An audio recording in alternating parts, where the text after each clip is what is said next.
Ethics and care theory. तो जैसा कि ये टॉपिक हमें शो कर रहा है कि we are discussing care and its relationship with ethics, moralities and moral value system, कि किस तरह केयर थ्योरी जो है वो एथिक्स को, मॉरलिटीज को और रिलीजन के कॉन्टेक्स्ट में किस तरह मैटर करती है। तो लॉरेंस कोलबर्ग, जिसने इस थ्योरी को प्रोपागेट किया, इसको क्लेम किया, इसको मेंटेन किया, तो उसने 3 स्टेजेस ऑफ मॉरल डेवलपमेंट, कि जो इंसान की जब मॉरल डेवलपमेंट होती है, जो उसकी पर्सनालिटी डेवलपमेंट होती है, तो उसमें मॉरलिटीज का जो बुनियादी किरदार है वो 3 तरह का है। 3 स्टेजेस उसने इस हवाले से बात की। तो पहली जो स्टेज है, that is pre conventional stage. तो इस स्टेज में moral reasoning is tied to feelings of pleasure and avoidance of pain. यानी ये पहली जो, जिसको प्री कन्वेंशनल स्टेज कोलबर्ग ने बात की, तो इसमें जो रीजनिंग होती है, खास तौर पे जो रैशनैलिटी होती है, किसी चीज की लॉजिक होती है, उसका ताल्लुक प्लेयर और पेन से होता है। यानी जो मैक्सिमम जो प्लेयर है, जो हैप्पीनेस है, जो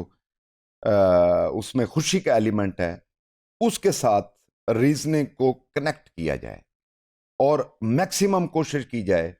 कि एवरी काइंड ऑफ जो पेन है, डिस्प्लेयर है, अनहैप्पीनेस का कोई उनसर अगर निकलता है तो उससे बचा जाए, उससे अवॉइड किया जाए। इससे अगली जो स्टेज है, that is known as the conventional stage. तो जो कन्वेंशनल स्टेज है वो बुनियादी तौर पे स्पेसिफिक कल्चरल नॉर्म्स, यानी जो नॉर्म्स होते हैं किसी सोसाइटी के, जो कल्चरल और सोशल सेटिंग में हैं, उनको देखा जाए मॉरल रीजनिंग के हिसाब से, और ये डोमिनेट कर जाती है बुनियादी तौर पे जब हम कन्वेंशनल स्टाइल्स की बात करते हैं। तो जो मॉरल रीजनिंग है उसके ऊपर डोमिनेट कर जाती है। इसको सादा लफ्जों में यूं कह लें कि जो कल्चरल नॉर्म्स होते हैं किसी सोसाइटी के अंदर, जो वैल्यू सिस्टम वहां पे होता है, वो मोरालिटीज के ऊपर और मॉरल वैल्यूज जो वहां पे होती है उसके ऊपर डोमिनेट करते नजर आते हैं। तो इसलिए कहा जाता है कि जब भी कोई ऑर्गेनाइजेशन बनती है किसी सोसाइटी में, या कोई भी सोसाइटी हो, तो वहां पे जो कन्वेंशंस हैं वो डोमिनेट करते हैं, वो प्रिवेल करते हैं as compare to reasoning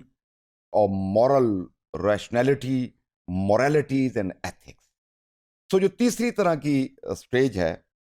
according to Kohlberg, वो है पोस्ट कन्वेंशनल। तो पोस्ट कन्वेंशनल की जब हम बात करते हैं तो ये इट्स रादर अब्स्ट्रैक्ट फॉर्म, तो ज्यादा आइडियल किस्म की इमेजिनेशन बेस्ड जो स्टेज है, ये स्टेज जो है वो पोस्ट कन्वेंशनल स्टेज कहलाती है। अब हम इसकी क्रूड फॉर्म में क्लासिकल एग्जांपल की बात करते हैं कि जब एक चाइल्डहुड से एडोलेसेंट और फिर अडल्टहुड का जो फेज इंसान का जारी होता है, उस हवाले से तो जो प्री कन्वेंशनल लेवल है जिसमें आपकी जो मॉरल रीजनिंग है वो डोमिनेट करती है, तो ये सबसे ज़्यादा जो दौर है ये आपके childhood to middle school level का है। यानी चाइल्डहुड से मुराद 3 साल का, 2 साल का, 4 साल का बच्चा, वहाँ से शुरू होके ये 5th ग्रेड और 7th ग्रेड और 6th ग्रेड तक, ये अकॉर्डिंग टू कोलबर्ग ये उस वक्त जो मोरालिटीज़ हैं, जो एथिकल वैल्यूज़ हैं, उस वक्त डोमिनेट करती नज़र आते हैं। इसके बाद हेट्रो मस मोरालिटीज़ होती है, और ये भी एक स्टेज है इसको एथिक्स की। और इसमें क्या होता है कि जो पनिशमेंट का कॉन्सेप्ट है और ओबीडियंस का कॉन्सेप्ट है, ये डोमिनेट करता है। यानी इस स्टेज के अंदर जो एक पनिशमेंट और दूसरी तरफ reward,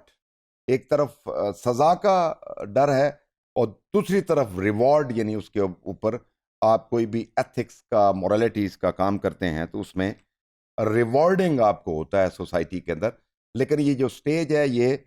childhood to middle school level पे, ग्रेड 5, 3, 4, 6 तक ये पीरियड जो है वो स्पैन ओवर करता है। सो इसमें जो गुड का कॉन्सेप्ट है, भलाई का कॉन्सेप्ट है, अच्छाई का कॉन्सेप्ट है, that is based on rules, that avoiding punishment without considering whether the rule themselves are good or bad. यानी इस एज में ये पता नहीं होता कि जी रूल्स को हमने फॉलो करना है, हमने अच्छाई को फॉलो करना है, उसके पीछे क्या प्रिंसिपल्स है, क्या फिलॉसफीज है, उसके पीछे रियलिटी के पीछे कौन सी रियलिटीज है, तो इस एज में इसका पता नहीं होता। बल्कि सिर्फ और सिर्फ जो रूल्स बन रहे होते हैं सोसाइटी के अंदर उनको फॉलो किया जाता है। और इसी दौर में इसको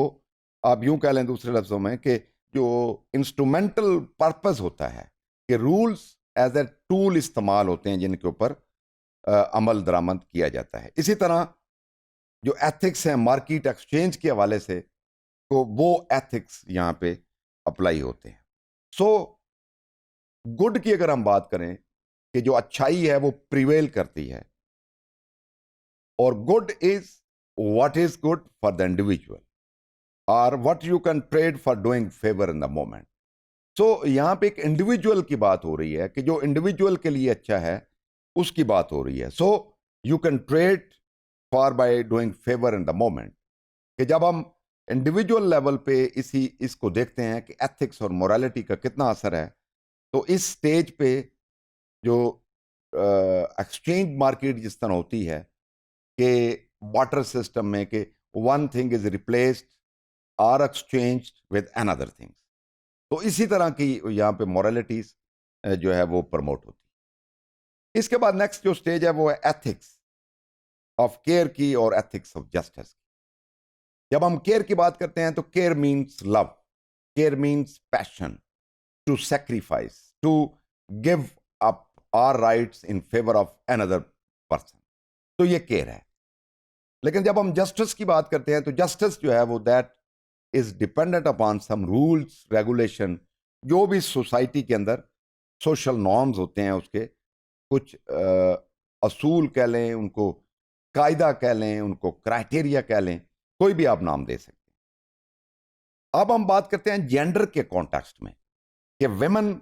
वर्सेस मेन, यानी जब हम वेमेन की बात करें यानी जेंडर के कॉन्टेक्स्ट में बात करें या मैन के कॉन्टेक्स्ट में बात करें, तो वहां पे जो जस्टिस का कॉन्सेप्ट है, जो केयर का कॉन्सेप्ट है, that is very much important. हम कोहलबर्ग के मुताबिक जो जेंडर्स है इस तनाजर में अगर हम देखें एथिक्स के हवाले से, तो ये उससे अबव है, बियॉन्ड है, whether women whether man, it applies on both sides. यानी ये हम नहीं कह सकते कि ये वेमेन स्पेसिफिक रूल्स हैं या वेमेन स्पेसिफिक एथिक्स है या वेमेन स्पेसिफिक जस्टिस है या वेमेन स्पेसिफिक कोई मॉरलिटीज का सिस्टम है, बल्कि it applies across the genders, whether men, whether women, or other kind of communities. So, ideally, if we see moral agents should imply both approaches, यानी across the gender की बात हो रही है, तो इसमें moral ideals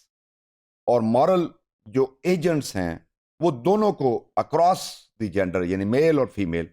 दोनों पे अप्लाई होते हैं। और अल्टीमेटली इस तरह की अप्रोचेस हमें सोशल स्ट्रक्चर में मिलती हैं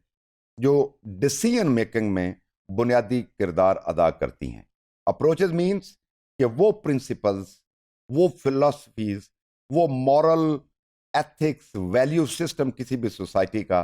अल्टीमेटली फिर इंसान की या सोसाइटी की ओवरऑल यानी ग्रुप की शक्ल में या इंडिविजुअल की शक्ल में या सोसाइटी एट लार्ज, वो उनकी डिसीजन मेकिंग में मॉरलिटीज और एथिक्स और केयर का जो अंसर है वो उसमें डोमिनेट करता नजर आता है।